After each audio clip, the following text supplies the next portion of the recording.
At Anwen's suggestion, she and her mother ducked out of sight.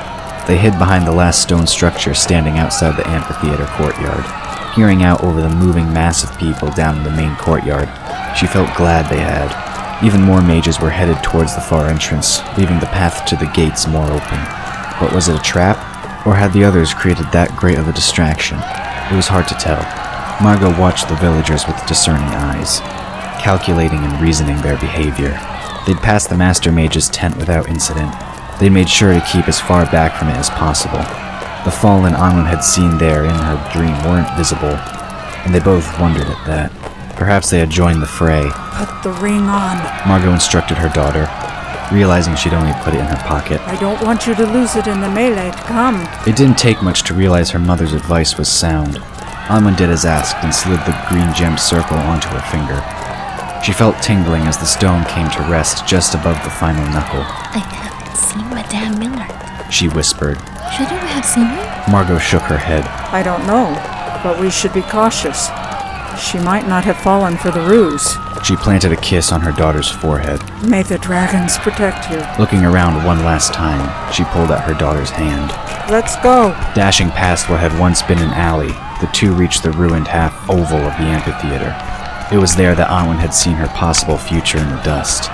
They both turned away from the broken columns and headed towards the winding path to the gates instead. Get the key ready. Margo huffed as they ran. You must get in as fast as you can. I'll close the doors behind you, though they won't be locked. I'll try to delay any who come near for as long as I can. Nodding, Anwen pulled the chain from around her neck. She clasped the folded wings of the dragon-shaped key in her hand. Dust pounded underfoot as they ran on, winding up the mountain path for all they were worth. Overhead, a shadow swooped past the sun, though neither turned to look and see what had caused it. The goose flesh on the back of their necks was more than enough. Just ahead, the gates looked like silent stone sheared smooth. Though unsealed, they stood firmly locked against those who would intrude beyond them. Lunging forward, Anwen thrust the key into the hidden hole they'd found only a week or so ago. With a quick turn, light flowed around the cracks, outlining the double doors. With one final turn, the doors flew open, spewing compressed air outward. In!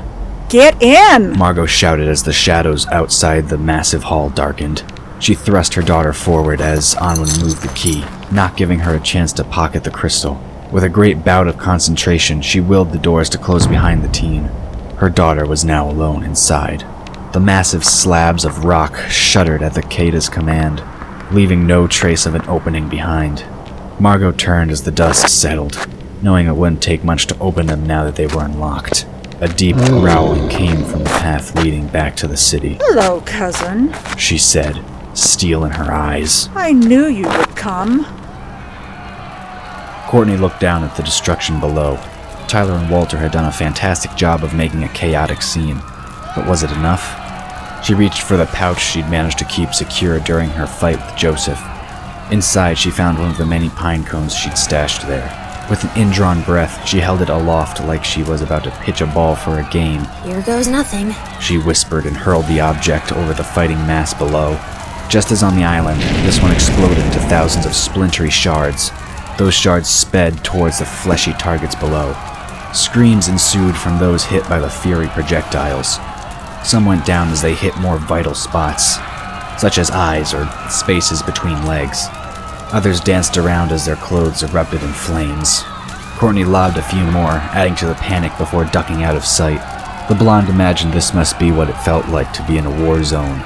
But despite that, she felt a sense of euphoria at being part of the force creating the chaos. If what Walter had told her was true, she'd need to change positions soon.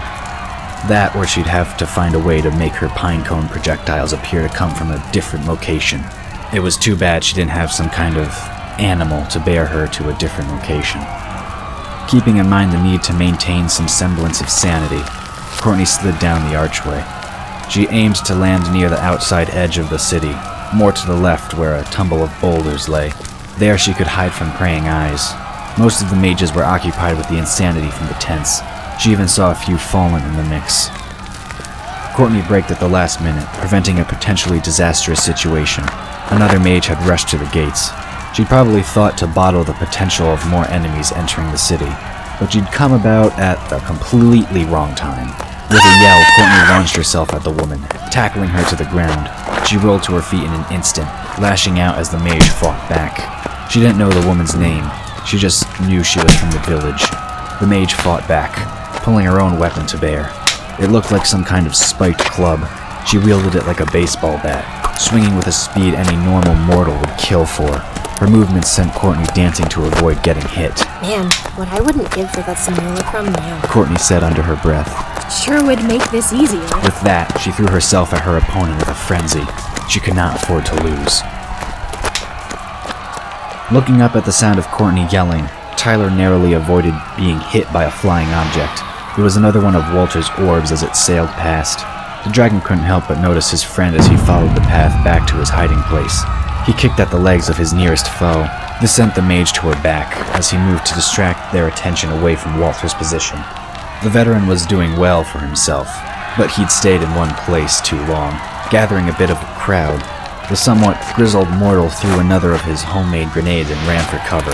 He rolled and ducked as necessary to stay out of sight, but the press of people was making it difficult, and knowing his location had been compromised didn't help matters.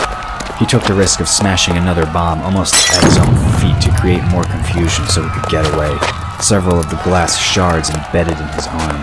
He let out a low grunt as he dropped behind one of the toppled buildings to catch his breath. Smoke rose from all around him, making it harder and harder to see. But even with the melee of people around, he felt sure none were of the higher ranks.